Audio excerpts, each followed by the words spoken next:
Muhammad lahir pada tanggal 20 April tahun 571 Masehi. Pada saat pasukan bergajah Abraha dihancurkan burung-burung ketika mereka datang untuk menyerang Ka'bah. Ka'bah adalah tempat di mana Nabi Muhammad dibesarkan dan diasuh. Sebuah tempat suci yang dibangun Nabi Ibrahim yang merupakan nenek moyang Nabi Muhammad. Ayahnya Abdullah wafat saat dia masih berada di dalam kandungan. Muhammad kemudian disusui oleh Halimatul Sa'diyah di desa Banu Sya'ad. Ibunya meninggal ketika dia masih berumur 6 tahun.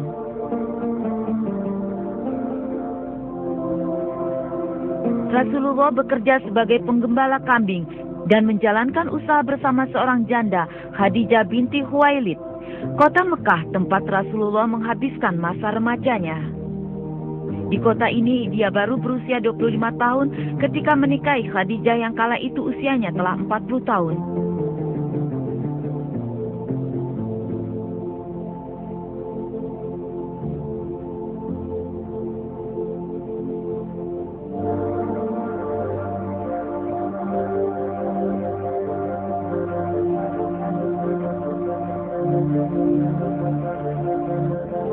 Jalur ini telah dilalui Muhammad dalam perjalanannya ke Gua Hira di puncak Bukit Nur, Bukit Cahaya. Khadijah membantu suaminya yang tercinta dengan mengirimkan makanan secara teratur.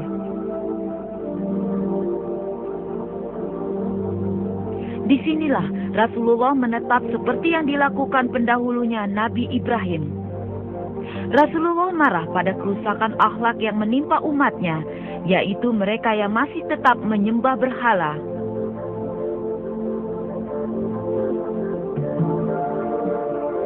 Dia menerima wahyu pertamanya, ayat Iqra, Bismi Rabbikal Ladzi Khalaq. Bacalah dengan nama Tuhanmu yang menciptakan. Peristiwa ini yang secara resmi mengesahkan Nabi Muhammad sebagai Nabi yang terakhir. Kisah ini terjadi pada tanggal 12 Ramadan atau 6 Agustus abad ke-6 Masehi. Dia kemudian memulai misinya melanjutkan pengajaran yang dilakukan nabi-nabi sebelumnya. Pengajaran itu semula dilakukan secara diam-diam. Setelah 3 tahun barulah pengajaran tentang agama Islam dilakukan secara terbuka. Sholat 5 waktu kemudian diwajibkan. Inilah kota Mekah yang menjadi saksi Nabi Muhammad dan pengikutnya mendapat tantangan dari suku Quraisy yang dipimpin Abu Sufyan dan Abu Jahal. Karena sikap menentang tersebut, hanya 70 penduduk kota Mekah yang memeluk Islam dalam waktu 10 tahun setelah Rasul melakukan syiar. Allah memerintahkan kaum muslim untuk pindah ke Madinah. Rasulullah dan pengikut terdekatnya Abu Bakar As-Siddiq pergi ke Madinah pada tanggal 20 Juni 622 Masehi. Persekongkolan untuk membunuh Nabi tetap berlanjut, meski ketika Muhammad dan Abu Bakar tiba di Gua Syur. Namun Rasulullah berusaha menyelamatkan diri dan melanjutkan perjalanan dengan menggunakan jalur lain. Setelah 8 hari Rasulullah tiba di perbatasan Madinah. Kedatangannya disambut dengan baik. Muhammad singgah sebentar di Kuba, kira-kira 15 km dari Madinah. Beliau menolong masyarakat di sana untuk membangun masjid pertama dalam sejarah Islam, Masjid Kuba. Rasul tinggal di sini selama 4 hari. Tujuan selanjutnya adalah Masjid Al-Jumu'ah. Inilah masjid di mana Rasul dan para pengikutnya melaksanakan sholat Jumat yang pertama. Setelah wahyu mengenai hal itu diturunkan kepadanya di sini. Masjid ini berlokasi di halaman rumah Banu Salim bin Auf. Masjid Nabawi sekarang menjadi simbol Madinah. Kota inilah yang menjadi tujuan akhir Rasulullah. Masjid ini yang bergabung dengan rumah Banu Salim bin Auf ini dibangun secara gotong royong di atas sebidang tanah yang dibeli oleh Rasulullah.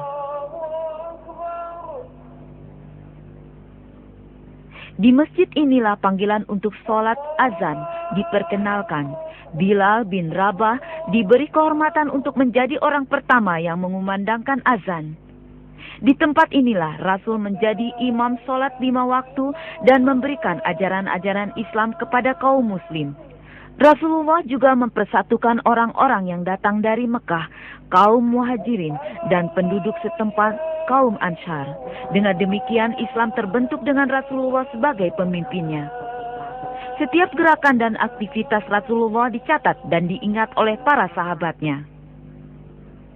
Dari sinilah wahyu-wahyu dan perkataan Nabi disusun ke dalam Al-Quran dan Al-Hadis. Harta benda yang ditinggalkan Nabi untuk membimbing mereka dalam kehidupan sehari-hari.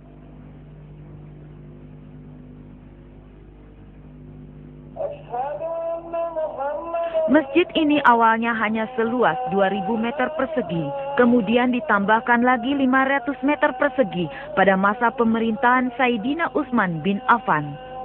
Saat ini di bawah pemerintahan Raja Fahd, luasnya mencapai 400.000 meter persegi yang mampu menampung hingga 1 juta orang jemaah sekaligus.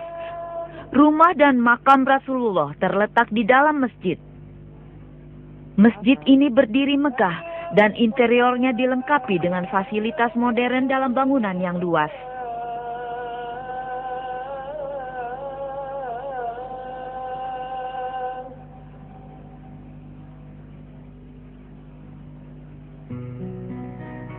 Di Madinah, Rasul menandatangani sejumlah perjanjian dengan Yahudi di bawah perjanjian Madinah. Inilah Masjid Qiblatain. Rasulullah menerima wahyu untuk merubah kembali arah kiblat orang muslim dari Yerusalem ke Ka'bah. Wahyu ini diturunkan setelah kaum muslim bersolat menghadap Yerusalem selama 16 tahun. Rasulullah menerima wahyu ketika menjalankan sholat zuhur. 2 rakaat pertama, dia dan jamaahnya menghadap Yerusalem, dan 2 rakaat terakhir mereka bersolat menghadap Baitul Haram. Sejak saat itu, masjid ini dinamakan Masjid Qiblatain, yang berarti masjid dengan 2 kiblat. Masjid ini terletak di desa Bani Sulaiman. Peristiwa ini terjadi pada hari Senin, tanggal 15 Sa'ban tahun 2 Hijriah. Peristiwa ini kemudian diikuti sebuah wahyu yang mengizinkan orang muslim untuk pergi perang dan berpuasa di bulan Ramadan. Perpindahan dari Mekah ke Madinah telah memperkuat Islam secara mengagumkan.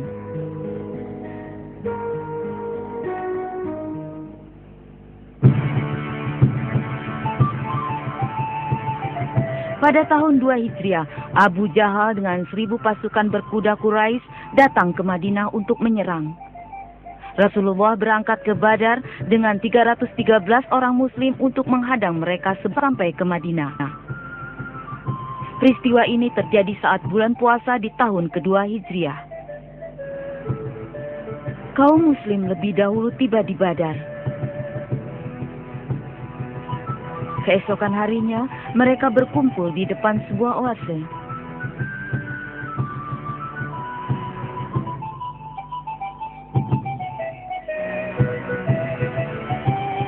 Tentara Quraisy datang ke medan pertempuran. Bagian pertama adalah tantangan untuk menang dengan 3 pemenang di setiap pihak. Namun 3 orang dari pihak Quraisy tewas. Perang pun diumumkan.